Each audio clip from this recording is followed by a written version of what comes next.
Imagine owning 18 restaurant brands: Fatburger, Johnny Rockets, Round Table Pizza, Twin Peaks, Fazoli's, Great American Cookies. Over 2,000 locations worldwide. Sounds like a dream, right? Now imagine owing $1.4 billion in debt and not having the cash to make a single quarterly payment. That's the reality for fat brands right now. And in the last 90 days, the whole thing has started to come apart fast. This is the story of how one of America's most ambitious restaurant empires went from aggressive expansion to standing on the edge of bankruptcy. Stay with me, because this one gets wild. Who is Fat Brands? Most people have never heard of Fat Brands, but they've definitely eaten at one of their restaurants. Fat Brands, which stands for Fatburger Acquisition Team, is a Beverly Hills-based restaurant holding company. Their business model is straightforward. By struggling or mid-tier restaurant chains, rebrand or streamline them, and generate revenue through franchising royalties. Over the past decade, they went on a massive buying spree, snapping up brands like Round Table Pizza, Twin Peaks, Fazoli's, Johnny Rockets, Marble Slab Creamery, Pretzel Maker, and more. At their peak, they controlled 18 different restaurant concepts. The man behind it all, Andy Wiederhorn, a polarizing figure who built Fat Brands from a single Fatburger franchise operation into a multi-brand empire. And for a while, the strategy worked. Investors were impressed. The portfolio was growing. But underneath that growth was a ticking time bomb. And in 2025, it exploded. The debt trap. Here's the fundamental problem with the Fat Brands model. Every time they bought a new brand, they took on more debt. And they financed much of this through something called whole business securitization, a complex financial structure where they bundled up their brand royalties and used them as collateral to borrow money. It works great when sales are strong. When sales fall, it becomes a trap. By late 2025, Fat Brands was sitting on nearly $1.4 billion in outstanding debt, spread across 5 different securitization trusts, and their revenues declining. Same-store sales dropped for 8 straight quarters in a row. In Q3 of 2025 alone, system-wide sales fell 5.5% compared to the year before. The company brought in about $140 million in revenue in Q3 2025, but their interest payments on debt alone totaled over $100 million for just the first 9 months of the year. They were only generating $66 million in royalties. The math simply doesn't work. And then in November 2025, the worst happened. UMB Bank, the trustee overseeing their bonds, sent what's called an acceleration notice to 4 Fat Brand subsidiaries. In plain English, pay us back everything. Now, nearly $1.3 billion. Immediately, Fat Brands publicly admitted they don't have the funds. Their stock, already beaten down, was trading near $1.75 a share, down over 85% in 2025 alone. The company has since warned investors. Bankruptcy is on the table. The CEO scandal. Now here's where the story gets even messier. Because the debt problem didn't happen in a vacuum. Back in February 2022, federal authorities opened an investigation into Fat Brand CEO Andy Wiederhorn for alleged fraud, money laundering, and tax evasion. In May 2024, the SEC filed formal charges, claiming Wiederhorn had used approximately $27 million in shareholder money to fund personal luxuries, vacations, mortgage payments, private jets. Wiederhorn stepped down as CEO in March 2023 under pressure. But here's the catch: he never really left. He still owned 55% of the company and remained on the board. Then in mid-2025, the DOJ dropped its criminal charges against him. And almost immediately, Wiederhorn returned as CEO, claiming the entire federal investigation was, in his words, a gigantic waste of $75 million to fight. But the damage was done. The SEC investigation had paralyzed the company for years, scared off investors, and cost the company tens of millions in legal fees at the exact time they needed cash most. It gets stranger. A hedge fund called 352 Capital, a major holder of Fat Brands debt, had its portfolio manager recruited to join Fat Brands as head of debt capital markets in 2024. 2 weeks later, he had to step down after being accused of fraud in an alleged Ponzi scheme involving a water vending machine company.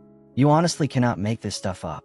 And separately, Fat Brand's own executive chairman filed a lawsuit in January 2025 alleging wrongful termination, claiming he was fired for cooperating with federal investigators.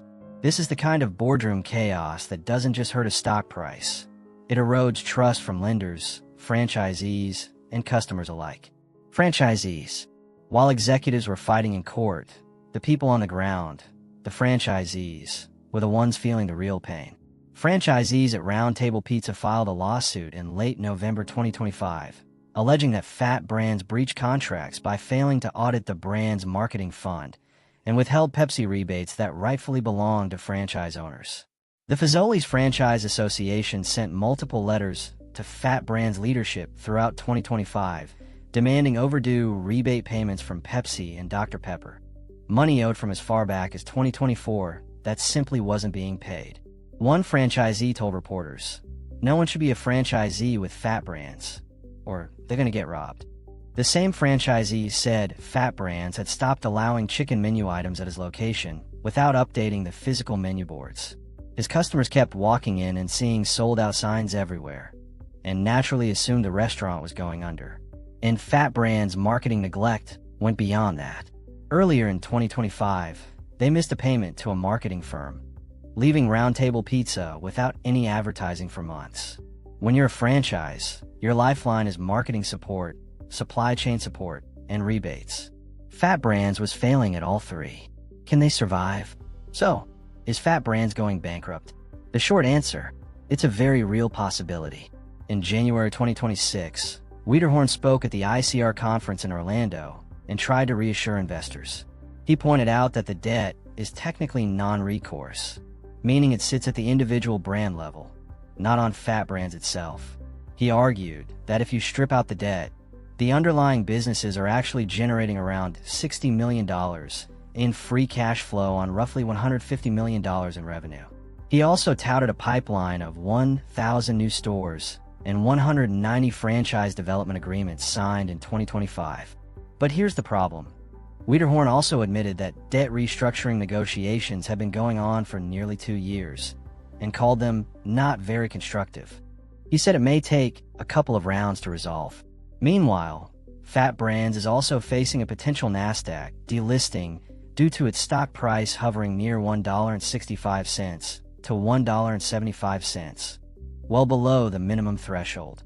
The company has paused dividends, is trying to raise $75 to $100 million through a secondary offering of Twin Peaks stock, and is exploring refranchising dozens of Fazoli's locations. What this really comes down to is a race against time. Creditors want their money. Franchisees want their rebates. Investors want answers.